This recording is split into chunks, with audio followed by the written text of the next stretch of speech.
We're offline. eRadio Live, powered by TCS Wi-Fi. And so it is time again for Tech Thursday. It's Eon with you, and also joined by Kaine.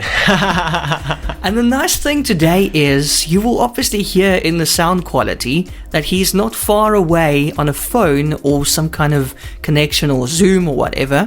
You can actually hear him in stereo today because he's in studio for the very first time. Kaine, you're also my very first guest in my studio. Knocking How does down it feel? all of it. Yeah, no, absolutely. It feels really good, eh? It feels like I'm actually taking a step to be in, and I'm not talking vis-a-vis WhatsApp for once. It's really nice. And you know what, Kaine? Also, it's so frustrating. I mean, technology has advanced a lot, but it's so frustrating when you're talking to somebody like the two of us trying to host a show, and there's this bloody delay, you know, the whole time. And I make a joke, and then 5 hours later, your laugh comes through. You're already moving on to the next subject, and you hear me laughing. Yeah, you know, sometimes there's hit and miss also when you're talking, and then words break up, and it can actually change the whole sentence. Something that happens a lot in our Zoom meetings for our company is Zoom has this thing that if you're on the free version, it only lasts about 45 minutes. So every now and again you get someone that's just busy talking as that 45 minutes hits and you just know they don't know the meeting's over, so they're just talking and talking but no one's listening. It's just much better. And now you can also hear Kaine laughing in stereo. That's such a treat, Kaine. Surround sound. Listen, Kaine, today's show is brought to you by the Kohler Numi 2.0 intelligent toilet.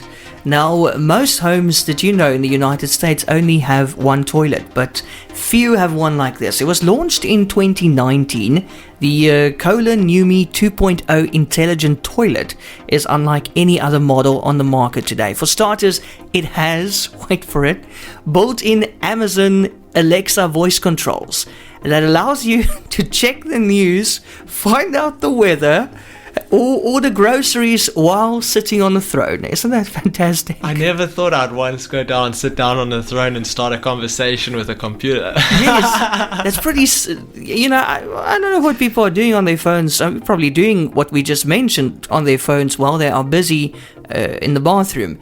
But now, it comes with built-in surround sound, speakers, mood lighting.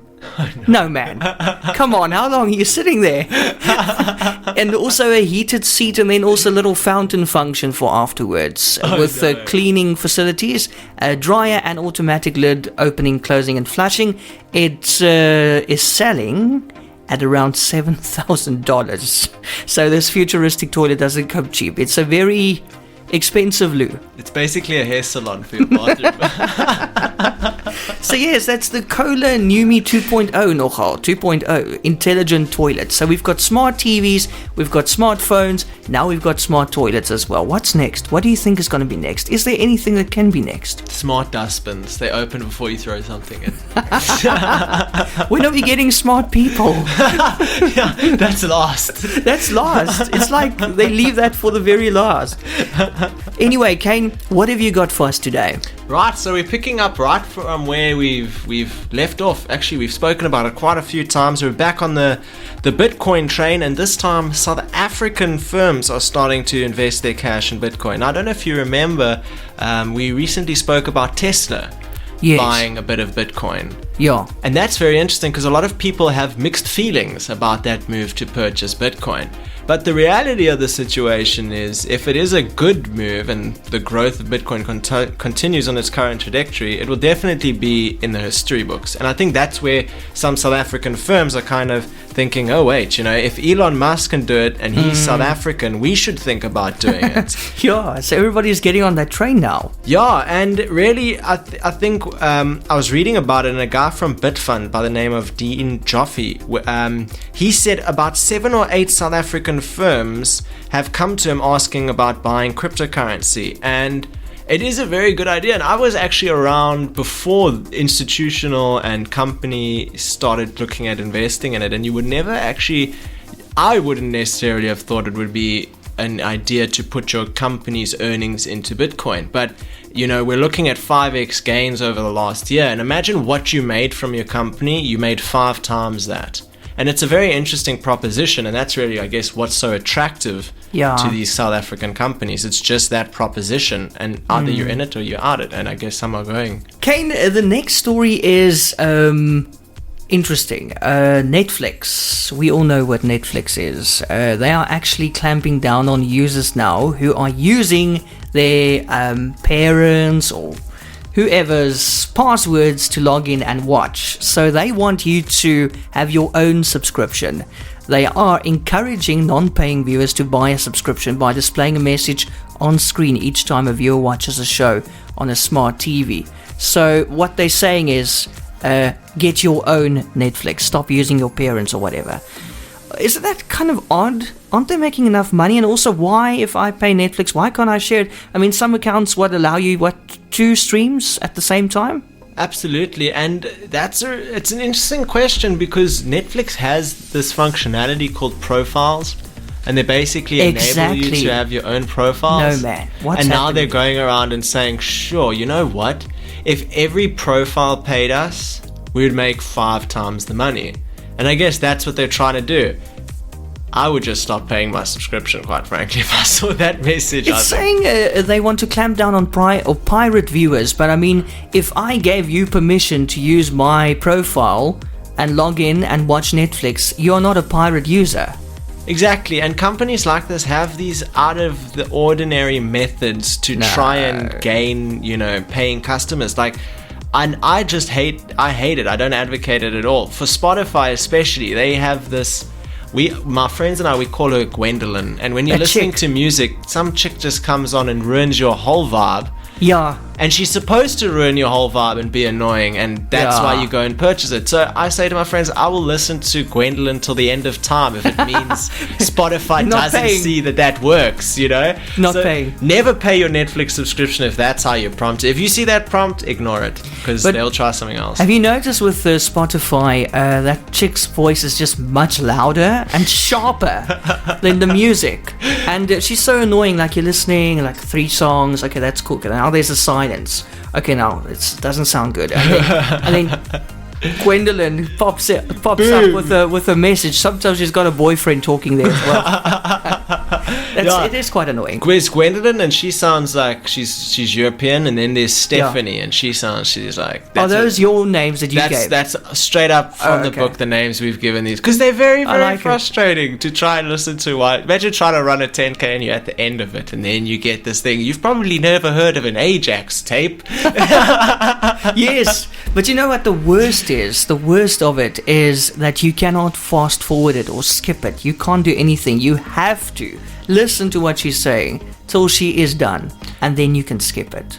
I know, and it's like Spotify says we have in our playlist today we can fit 7 ads in every person's 5 hours of listening, and they might not have 7 advertisers, so they put in their own stuff. But every now and again you'd get some third-party advertiser, like I get Caltex ads, I get Toyota ads, I get quite a lot of ads. Now there's this one about this new car delivery service or something like that. Okay. It's better when there's actually not Gwendolyn on it and there's other ads. It's actually better. Are you a bit tired of Gwendolyn? I'm just tired of the repetition. But that's what obviously works for them, because you buy it to put an end to that. Yeah, that's the same with the funny that you mention it now, okay? That's the same thing I'm experiencing at the moment with my YouTube account. It's almost like somebody signed me up for more ads or something, because I used to watch videos and they would just carry on right through till the end, and then maybe there will be one ad until it moves on to the next one.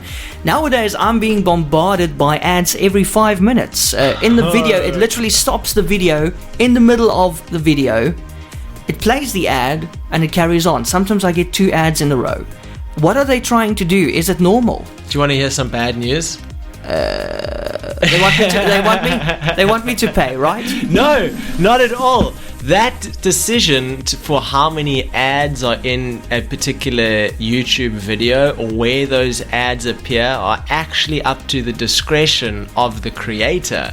So when you're watching your video and you see 3 ads instead of 1 ad on your video, those marks, they were created by the person who made the video. So they were placed there not by YouTube, but actually by the creator. I'm not impressed. I know, and I was listening to a song yesterday, an amazing song. It was like a guy playing like 5 instruments at once, going ham, and every 3 minutes, maybe even every 2 minutes, there's this ad that pops up, and you've just ruined your own listening experience. So he did that on purpose, just to make a bit of money and ruin the whole experience. No, I'm not impressed, eh? And it can really work. Sucks. When I made videos, I was doing top 10 videos, actually, and I made a video... Kaine was a YouTuber, he still is. Yes, exactly. And I made a video that got like 4 million views. Phew. And I ended making like a couple $1,000s from it. And that was from a video with 1 ad. Sure. Now, if I put 5 ads on there, I just 5x'd my revenue. Yeah. It's uncanny. I mean, it makes sense why the creators do that, but they're cheeky. But also you're ruining the experience for the viewer, and they probably just switch off, and after 2 ads, they won't stay tuned for more. They'll just go to the next video because you're annoying them. So I just move. Why are they staying for 5 ads then? Like, no, man. And I think when you see these ads happening, we tend to understand it as linear. Like, okay, there's 330,000 views. All of them must have watched all 5 ads, but not actually. When you get to the back end of that creator's analytics, you'll actually see that there's viewer drop-off. And that drop-off actually correlates a lot with ads. So although some people might put 5 ads in, it's not to say that everyone watches all 5 ads. Yeah. So they're actually shooting themselves in the foot, actually. Yeah. Definitely not wise. You know what the funniest thing is? The ironic thing about it, Kaine. What? Is, these ASMR videos. Yes. What are they supposed to do? They're supposed to relax you, right? They just annoy me. okay, but some of them, they're like the lady chewing and you can hear everying and how she swallows the microphone and all that. That's stupid. No. But you know that you get like people like white noise. I actually like white noise as well. Yeah. You listen to it, kind of makes you sounds like the sleep. sea. Yeah, and it cancels out noises, external noises as well. Now, some idiot or few idiots on YouTube thought it would be funny or interesting or a good idea to put a lot of ads in between those videos. Now, for those who don't know, most people switch those videos on at night and they try to sleep, okay? Now, after 30 minutes or so, an ad pops up. Oh no. When you are busy sleeping already, an ad pops up. Advertising, sanitary pads or something. Some crazy product. Yes, and you having a heart attack because the volume all of a sudden shoots up. And not the white noise you're looking for. Yes, so can't you think? I don't know what I think it's just money that they see. I at one stage was also trying to just maximize my income on YouTube, and there's lots of different things that you can do, and that is obviously one of them.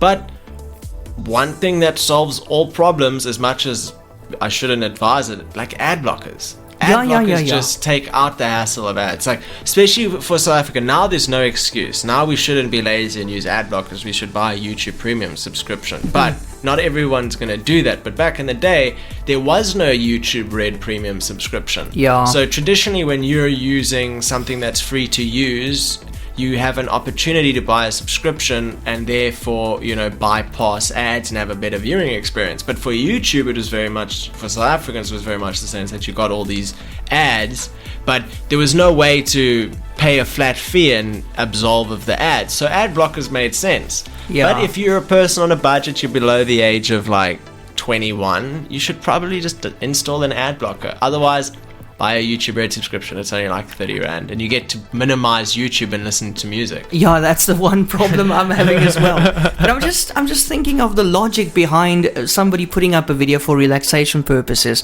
knowing that somebody's going to stream it for hours, and then putting ads in between and waking up the people and annoying the hell out of them. Because when you look in the comment section, the people are really, really angry. They don't like they'll that. actually mark it and say, "Listen, 0030, idiot." Some guy just added up. He's like, no, this is the 7th ad. I can't sleep. They're killing people, man. It's not good for you. Imagine what you must be going through in your sleep, because not everybody remembers their dreams, and some people have many dreams and don't remember them. Here you dreaming about shopping ads and spending more money. Maybe some people sleep through them. Maybe that's what they're trying to do. But then you got to sort out your levels, eh? Yeah, you got to think twice before you just walk into the shop and feel sentimental about something. There's some subliminal programming going on there. It could be. Hey, I actually didn't think about that. That's actually a very interesting point. What have you got for us when we come back? Next, we're talking back sort of on the Bitcoin train. We mentioned Elon Musk, but we're talking about Elon Musk. He's had a hell of a 2021. He's the world's richest man again. Oh, is he back? From first to second to third to first. It's truly a roller coaster for this man. Wow, what a life. What a life. Okay, well, I look forward to hearing all about that when we come back. Like us on Facebook at Entertainment Radio SA.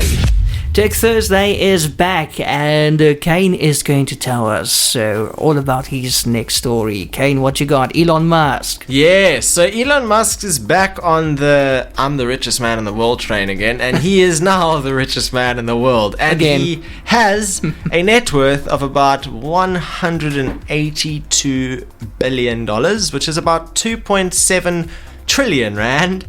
While Jeff Bezos' net worth is 181 billion, or 2.69 trillion. So 0.01 difference between Mr. Bezos and Mr. Musk. And it's really been a bit of a pinball machine for him at the moment, because he made that investment into Tesla shares. So in some way, Tesla's price is somewhat linked to Bitcoin's price, because they own a share of Bitcoin, so their price moves with Bitcoin. So if Bitcoin shoots, Tesla does, and Elon Musk's price goes up. If Bitcoin tanks, Tesla's price goes somewhat down. And if Tesla's price tanks and Bitcoin's price tanks, then apparently Elon Musk is the third richest person in the world. And when they both pump, he's the first richest person in the world.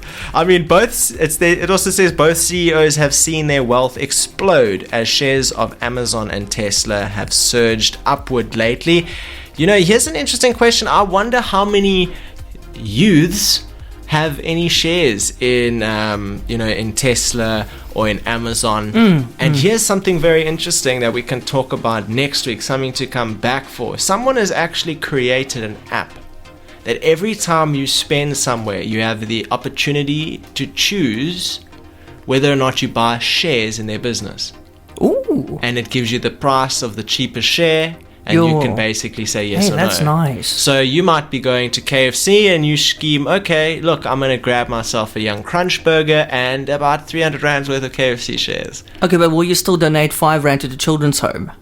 Yes, I would. I think other people always are going to ask you, Add hope, or was it 2 rand? I don't know. I think it's 2 rand. It's 2 rand. 2 rand. And I would love to see somewhere where I could, and this is a direct shout out to KFC. I mean, I'd love to see somewhere where I can actually, overview this thousands and thousands of 2 rands coming in. Not to say that they're not doing anything with it, but at least show me what my 2 rand is doing. Yeah. Not just and I'm not taking any shots, but all I see, the only return that I've seen that campaign running for years, the only thing that I've really seen back from it is the paintings or the drawings that the kids make on a piece of paper. I didn't even see that. I thought that children's home doesn't exist. So I'd love to be able to tune in, maybe to like a weekly catch up or something, because it's a lot of 2 rands. Yeah, it is. If they sell 1 million meals a day globally, that's 2 million rand. Yeah, and we would hope it would go to the children's home. It's called the Good Hope campaign. I would hope so. Yes. Well, that is an interesting question, eh? That's just the way it is. I'm wondering, you always wonder what happens to that money. Where does it go? Does it really go to the charities that they mention? Is that just the facade? I'm speculating. By the way, KFC, if you're listening, we would love some chicken buckets. Thank you. I love those chicken buckets, man. Our next tech sponsor of the day is going to be an unedited chicken wing right from KFC. Listen here, Kaine. I think the creators of the popular load shedding notification app EskomSePush were taken aback this week because, that was on Sunday. Because guess what happened to them? they something bad must have happened. I think they didn't get the schedules wrong. They didn't get it. Can you imagine? Their one job. Even if they do, I would understand. Shame, man. They actually had their app removed from the Google Playstore on Sunday. It just vanished. Now, that's, I don't know, you also work with these kind of things. That would probably be like a developer or even the customer's worst nightmare, right? Yeah, it's not hard work. It's not, yeah, at first, it's hard work to get the app there. It's even harder work to make the app randomly disappear, because the only time that the app can truly disappear is when you submit a version change, and that version change must be reviewed. Apple, it's actually reviewed very in depth. They'll actually give you a list of things that are wrong with with app. Apple, they want your family tree. It's like applying for Harvard or something, You said your grandfather's passport and ID immediately, They're full of shit. I'm sorry. It is like that. But Google, on the other hand, is more open source. So if it actually got removed, how does that go about? Because they approved the version that is on the App Store because it's the version that's downloaded onto people's phones. If the only time you can get something not approved is when you submit a new version which is not approved, the old version still exists. So some manual intervention must have taken place in order to physically remove it completely. And that must have happened from someone with actually administrative rights. Well, there's a plot twist. EskomSePush co-founder Dan Wells says it was initially unclear why the app was pulled from the Google Play Store, but after challenging the decision, as you can imagine, Wells says Google revealed that the app was suspended for sending COVID-19 data to its users without any authorization from a government entity. Now, I've got the app. It doesn't send me any COVID-19 data. What's happening here? That sounds very much like a complaint made by a government or national institution. Yeah. And that is then carried through by the product supporters, such as Google Play services. So if they're saying you have pushed COVID-19 information without having permission from government, it seems more like government made a complaint to say that this app is running without its permission, because I can't go and say this app is running without government permission. I can't report that. I have no authority to report that. As an end user, I can report harassment, I can report false COVID-19 news, but what I can't report is COVID-19 news without permission from government. I have no way to ascertain that unless there's some sort of government list. I wonder if there is. And if there is, was it released when the app was removed? Good question. But you're so right. But Kaine, I'm just wondering, apparently Wells of EskomSePush says, I have to be so careful when I say that word, 2.5 million users are interested in receiving COVID-19 updates. It's push notifications. I didn't even know that they give you COVID-19 push notifications. I don't get them. Do you get them? I've never ever received them. No, so it must be built in there somewhere. It might be, but what also might be the case is, we're not actually in a major city. And some of these apps actually, push notifications. The location. Yeah, we've worked with some push notifications, and it's not actually quite an easy thing whereby you can just say, okay, push to all these users that have done that, or push to all these users that have done that, or push to all these users that live here. You actually have to segment your database in such a way that you can push notifications to certain groups and individuals. And if we're not a priority region or anything like that, that could be a reason, but I've never seen a push notification. I've only got chat. That's all. I've got the app open now, and I've only got the chat. It's like a chat option. You can talk to people, but you need to switch on your location. So maybe it was in there somewhere. Maybe, Maybe some stats or something that was interesting. Disputed. That is very interesting. But the app was reinstated again on the Play Store a day later, and now without the COVID-19 push notifications. Interesting way. You know what else is cheeky like that? I don't know if you heard about it, unrelated to this or even what we were going to talk about in the show, but Red Bull was actually in a bit of trouble for saying it gives you wings.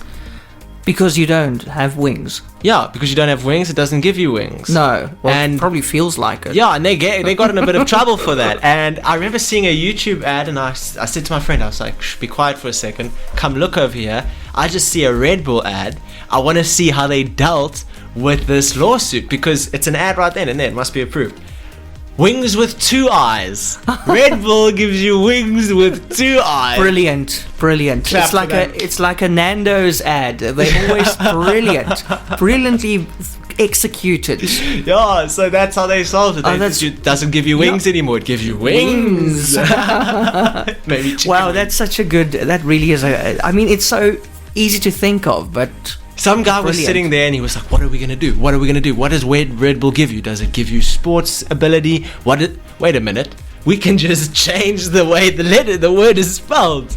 Yeah. Oh, big brains. Give him a promotion. There he is. Now he's leading the pack. So simple, actually. But that's a brilliant idea, actually, Kaine. A good save for Red Bull. I didn't even know that there was a case going on. Were people trying to fly out of windows and stuff? Or? Well, I think it's more like, there are always these opportunistic people that look for companies that just make these claims because it's an easy way to get at something that I don't even understand. It's an easy way to get a lot of money. I mean, think about it. I've wondered a lot when you have someone that notices something wrong, like maybe a Chappie's packet is being racist in some of its jokes or something like that, then someone sues the Chappie company for like 100 million and they win. Now they have 100 million, but what about all the people that were affected by the racist slur of all the Chappie packets? They don't get any of that money from the lawsuit. So when you have someone that comes forward and sues Red Bull for saying it gives you wings and they win the lawsuit and they get money, who gets the money? Well, does he get the money? Where does the money go? Now that you mention that, people are so easily offended online nowadays, as we know, and as they say on social media, it's you can say what you want without the responsibility, to an extent. Some people are obviously prosecuted. We've got a few examples. We mentioned it last week on the social media chat with Carla of the digital law company. But did you know, apparently you could get into trouble now for sharing Oprah Winfrey memes. You know that she sat down with Harry and Meghan obviously recently, and I'm sure you've seen all those memes going around. Yes. And, she's saying he's a ginger and all that kind of stuff. But you know that you also get some of these Photoshop jobs going around of Oprah Winfrey. Like she's got Morgan Freeman's face or Samuel L. Jackson or whatever. Apparently you can get into trouble with these memes if you share them. It's dubbed digital blackface. Some people are paid too much to lead positions creating this stuff. I mean, it's a meme. It's like freedom of speech, Okay, I get it, yeah. There's definitely memes that could be offensive, and things like that, and those should be, labeled as not safe for viewing, or something. Somehow we should tag that. But in a way, I mean, it's so easy to do.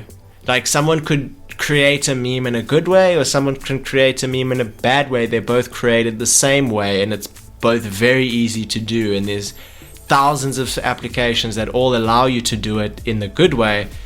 How do you really clamp down on people doing it in a negative way? Because I can send you a meme, you can send it to 10 people, they each send it to 10 people, and one guy sends it to 1 million people. Now, who's to blame? Is it me or the guy who sent it to 1 million people? What about all the people that sent it to 10 people? Exactly, and I just found the article on the New York Post saying non-black people should not spread Oprah Winfrey memes from the Prince Harry and Meghan Markle interview because that's supporting digital blackface. A non-profit organization is complaining. It's called the Slow Factory Foundation, dedicated to social and environmental justice. They issued the warning on their Instagram page, calling it digital blackface. Why do they have to give it such a derogatory term? They're talking about being not racist, and they give it a racist term. I just don't understand. No, man. What have you got for us when we come back? When we come back, we are talking about the good old Ackermans, and they're releasing an online store. You mean AC Kermans? AC Kermans, for those who don't like to talk about it, being a cheap store, anything, you just ramp it up, give it some French. It's AC Kermans. Yes. I think Mr. Price is Monte Cruce or something like that. That's French. And Pep Boutique or PEP. PEP, you can go shop at PEP, get the best linen that can be. That's a new one. Thanks for sharing. Right, more when we come back.